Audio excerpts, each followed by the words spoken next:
Dá pra cortar essa parte, né? Fala aí, meu amigo, bem-vindo a mais um episódio de God First. Nós estamos aqui no quarto episódio dessa jornada de Atos, então já pega aí a tua Bíblia de papel. Para você que é mais espiritual, pega também o teu caderno. E hoje nós iremos entrar em Atos capítulo 3. Você que é novo aí no canal, já segue aqui, manda para geral. Eu tenho certeza que você vai ser abençoado e hoje a gente vai falar sobre cura. Existem muitas histórias de cura no livro de Atos, mas essa aqui é a primeira cura que nós testemunhamos ou lemos através desse texto, desse livro tão incrível. Então, vamos lá para Atos capítulo 3, versículo 1. A palavra diz: Ora, Pedro e João subiam juntos ao templo à hora da oração, sendo a hora nona. Estava sendo carregado um homem coxo desde o ventre da sua mãe, o qual diariamente punham à porta do templo, chamada Formosa, para pedir esmola aos que entravam no templo. O qual, vendo Pedro e João entrando no templo, pediu uma esmola. E Pedro, sublinha aí o versículo 4, e Pedro, fixando os olhos nele, com João, disse: Olha para nós. E ele estava atento, esperando receber alguma coisa deles. Então Pedro disse: Eu não tenho prata e ouro, mas o que eu tenho, isto te dou em nome de Jesus Cristo de Nazaré. Levanta-te e anda. E ele, tomando pela mão direita, o levantou, e imediatamente os seus pés e ossos do tornozelo receberam força. E saltando, ele se pôs em pé e andou e entrou com eles no templo, andando e saltando e louvando a Deus. E todo o povo viu andando e louvando a Deus, e reconheceram ser ele o que se assentava a pedir esmola à porta formosa do templo. E eles ficaram cheios de admiração e assombro pelo que acontecera. E apegando-se o coxo a Pedro e João, todo o povo correu atônito para junto deles, no alpendre chamado de Salomão. E Pedro viu isso e ele respondeu ao povo: Homens de Israel, por que vos maravilhais disso? Ou por que olhais seriamente para nós, como se por nosso próprio poder ou santidade fizéssemos este homem andar? O Deus de Abraão, de Isaque e de Jacó, o Deus dos nossos pais, glorificou a seu filho Jesus, a quem vós entregastes e negastes na presença de Pilatos, tendo ele determinado que fosse solto. Vamos parar aqui rapidamente. Então, nós vemos aqui que Pedro e João estavam a caminho do templo na hora da oração. Muita oração, muito poder, pouca oração, pouco poder.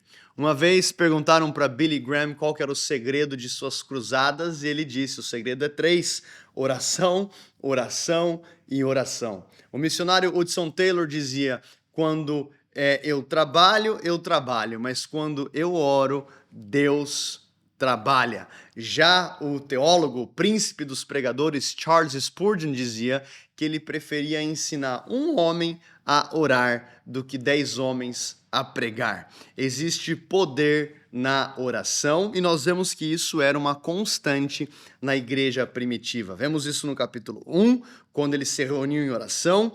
Vemos a consequência dessa vida em oração no capítulo 2, quando o Espírito Santo vem sobre a igreja. E mais uma vez a igreja estava reunindo-se em oração. E não é que eu compro unção quando eu oro, mas quando eu oro, eu me relaciono com Deus, eu começo a entender qual que é a minha herança. A palavra vai dizer em Gálatas capítulo 4, versículo 1, que em todo o tempo em que o herdeiro é menino, em nada se difere do escravo, ainda que seja senhor de tudo. Você pode ser herdeiro, pode ser filho, contudo, se somos meninos, se não temos maturidade, não temos acesso à herança. É o que a palavra diz em Gálatas 4:1. Mas a oração vai gerar dentro de mim e de você maturidade espiritual para que possamos entender aquilo que já foi pago na cruz. E nós vemos aqui que Pedro e João estavam indo para o templo orar. Existia então uma prioridade, uma valorização do que eram então esses momentos de oração da igreja primitiva. Como que está a sua vida de oração? Será que você ora simplesmente quando está no culto no domingo, quando o teu pastor fala para orar, quando existe uma movimentação em prol de oração, ou você está no Espírito ao longo da sua semana, orando em todo momento, como Paulo diz aos Tessalonicenses? Então precisamos ter esse estilo de vida para carregar o poder que a igreja primitiva carregava. E nós vemos aqui que existia então esse homem paralítico desde o ventre da sua mãe, o qual colocavam à porta do templo para pedir esmola. Você vê que ele não entrava no templo em adoração. Ele ficava do lado de fora esperando receber esmola. Só que esmola nunca ajudou aquele homem a entrar no templo. E muitas vezes nós achamos que o dinheiro ou recursos ou um presente específico pode resolver a situação de depravação da humanidade, quando não é. O que resolve a situação do homem é Jesus Cristo de Nazaré. Eu não estou falando aqui que o dinheiro é ruim, não estou falando aqui que uma promoção é ruim, mas isso não pode tocar no teu espírito e isso também não pode tocar aonde homem nenhum toca. Nós vemos aqui que esse homem era colocado à porta do templo e ele esperava receber esmola. Só que naquele dia, quem estava passando por ali eram dois homens cheios do poder do Espírito Santo. E o que me chama a atenção nesse texto, no versículo 4, a palavra de Deus diz que Pedro, fixando os olhos nele, disse: olha para nós. Aqui nós temos então Pedro como se batesse no peito e chamasse a responsabilidade. É aquele craque do time que fala: toca em mim. Ele olha para aquele paralítico, numa situação onde médico nenhum poderia resolver, desde o ventre paralítico, colocado à porta do templo para pedir esmola, e agora Pedro olha nos olhos daquele homem e diz: olhe para nós. E aquilo então chama a expectativa desse paralítico, que olha para Pedro e João, esperando receber alguma coisa, e então Pedro diz: eu não tenho prata e ouro, mas o que eu tenho eu te dou. Em nome de Jesus Cristo de Nazaré, levanta-te e anda. Ainda bem que nesse dia aqui Pedro não tinha ouro e não tinha prata. E o problema é quando nós temos ouro e prata, mas não temos a unção que vem do Espírito Santo. E a igreja pode ter muitas vezes recursos, e eu não sou contra isso, pode investir em LED, invista na estrutura, mas que tragédia é ter ouro e ter prata e não ter a presença do Espírito Santo. Que tragédia é então termos recursos, mas não carregarmos o poder simples do Evangelho. Nós vemos então que Pedro olha para aquele homem que agora está esperando receber alguma coisa em troca e ele diz: eu não tenho ouro e não tenho prata, sabendo que aquele homem recebeu ouro e prata a vida toda como esmola na porta do templo, mas o ouro e a prata nunca resolveram a vida daquele homem. Mas ele diz: o que eu tenho eu te dou, em nome de Jesus de Nazaré, levanta e anda. Ele não tinha recurso, mas ele tinha poder. Eu não estou falando aqui que você tem que ser pobre, que você não pode ter recurso. Na verdade, o recurso é neutro, o que importa é o teu coração. O dinheiro, muitas pessoas falam: o dinheiro é a raiz de todos os males. Não, não, não, isso é mentira. O amor ao dinheiro é a raiz de todos os males. Se o seu coração estiver em Jesus, que bom que ele te prospere para que você seja abençoado e que através de você outras pessoas e outras famílias também sejam abençoadas. Mas o foco aqui não é o dinheiro, é Jesus. O dinheiro nunca resolveu a vida desse paralítico, mas naquele momento, através de Pedro e João, dois homens cheios do Espírito Santo, que estavam indo para uma reunião de oração, houve uma declaração. Você vê aqui que não é uma oração de petição, eles não estão pedindo ao Senhor, eles simplesmente declaram. Existem atmosferas de fé onde declarações são necessárias. Em nome de Jesus seja curado. Em nome de Jesus seja liberto. Satanás, em nome de Jesus, pega suas coisas e saia. Nessa atmosfera de fé, Pedro declarou: em nome de Jesus, levanta e anda. Versículo 7, nós vemos aqui um passo de fé de Pedro, onde ele toma aquele homem pela mão direita e o levantou. e imediatamente os seus pés e ossos do tornozelo receberam força. Aquele homem foi curado imediatamente. Vemos na Bíblia muitos milagres que aconteceram imediatamente, cegos que têm os seus olhos abertos. Quando Jesus mesmo disse, Lázaro, vem para fora, aquele milagre aconteceu imediatamente. E aqui, através do poder do Espírito Santo, Pedro declara e aquele homem, ele é curado imediatamente.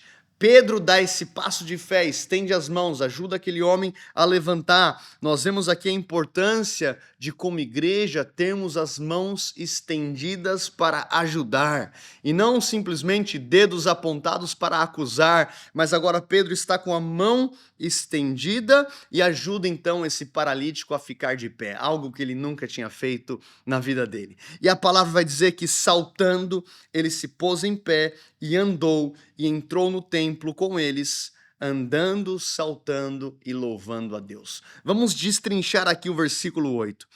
Andando.